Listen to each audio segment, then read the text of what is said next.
शरीर घेऊन द्वारकेच्या द्वारावर उभा आहे। हे द्वारपाल भिकारी नाही रे, मला काही मागायचं नाही, द्वारकाधीश माझा मित्र आहे। तुम्ही एकदा जाऊन सांगा की तुझा लहानपणीचा मित्र सुद्धा मारा। अरे हो बाजूला, असे काही भिकारी येतात, आज वार नाही भिकाऱ्यांचा। दक्षिण द्वारावर तुला अन्न मिळेल, जा बरं तिकडे। नाही रे, फक्त एकदा द्वारपालांना सांगा बरं माझ्या कृष्णा।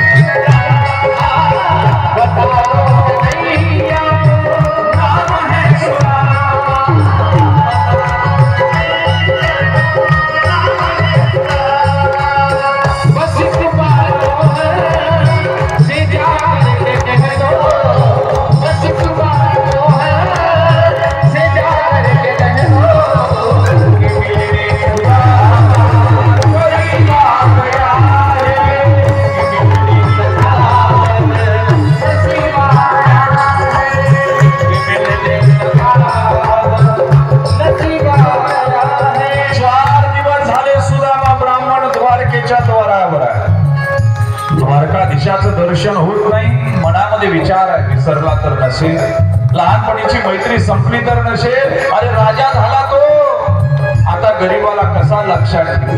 द्वारपालाला दया आली आणि द्वारपाल सांगायला गेला कृष्णाला।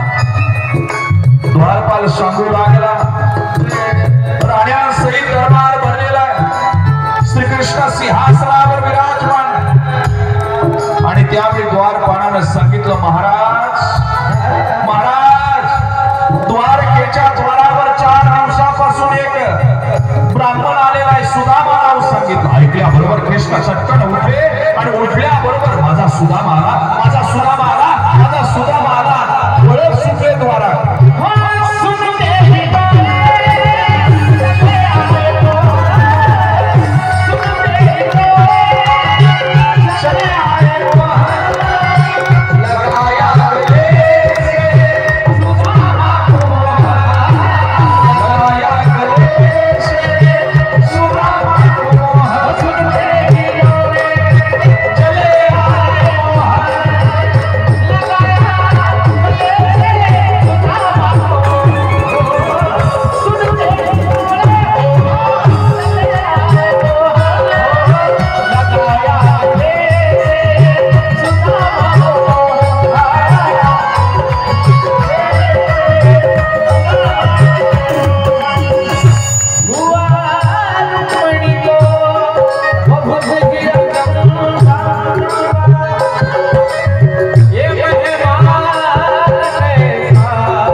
आणि पायाजवळ कृष्ण बसले।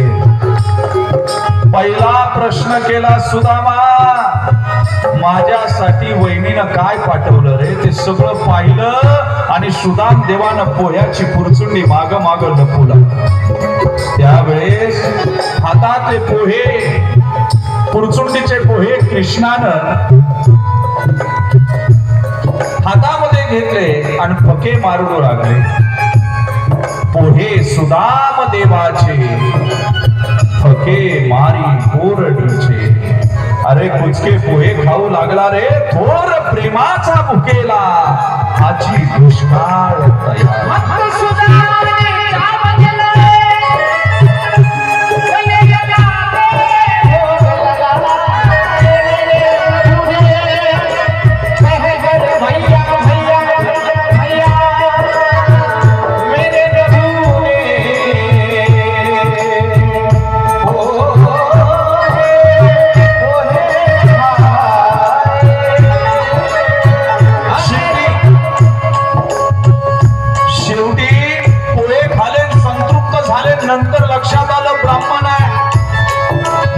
ब्राह्मणाच्या अधीन आणि देव मंत्राच्या अधीन भूदेव पूज्य म्हणून पाय पुजावेत म्हणून रुक्मिणी आई साहेबांकडे पाहिलं। आई साहेब पाणी आणायला गेल्या पण पाय पाहिले एवढे दिवस चालणारे काटे रुपेले पू गळताय। अरे कृष्णानं पायाला मिठी मारली, इतका रडला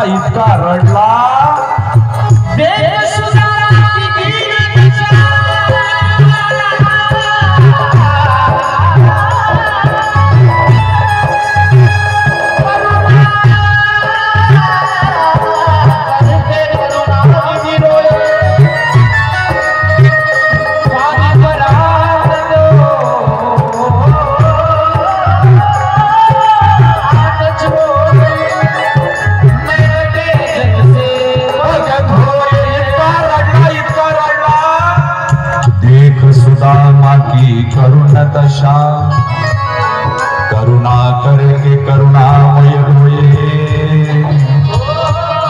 पानी परात तो हाथ छून नयन के जल से पग धोए।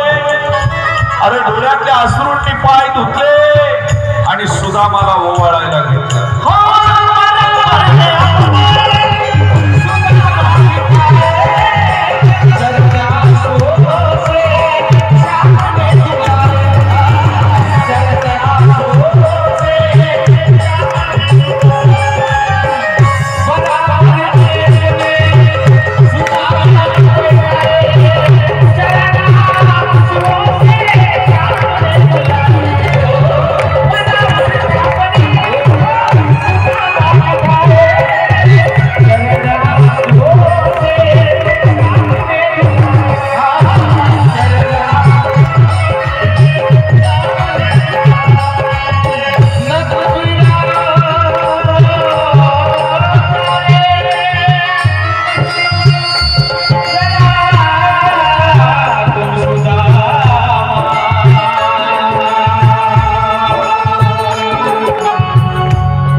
दारिद्र्य पिडला।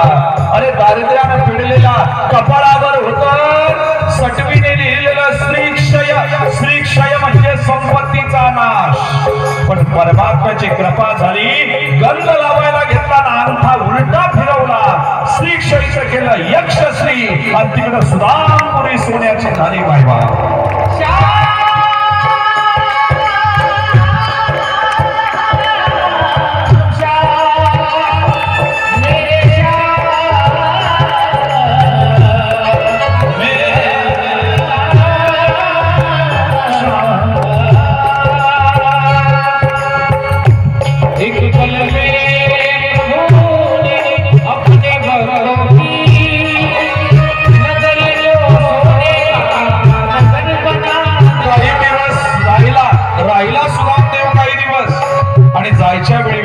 कृष्णा येतो बरं, पण म्हणला नाही मी आलो कशासाठी। तो सुदामदेव बोलत नाही मी कशासाठी आलो। पोरं उपवाशी आहे, बायको आजारी आहे, घरी दाणा खायला नाही, पण कृष्णाकडे काहीच न मागता निघाले आणि कृष्णदेवन राण्या पोहोचवण्यासाठी सीमेपर्यंत निघाल्या, निरोप देण्यासाठी निघाले। कृष्णदेवानं सांगितलं नाही मी सुदामपुरी सोन्याची की मित्राला सोडवायला निघाले। मनात म्हणतात अरे हा हुशार आहे, लहानपणीचा मित्र पण बदलला, लहानपणी मला काय पाहिजे ते कळायचं, आता मोठा झालो मी आलो कशासाठी ते कळालं नाही। सरळ अंतकरणानं सुदामदेव आपल्या गावाला जायला निघाले पोरबंदरला।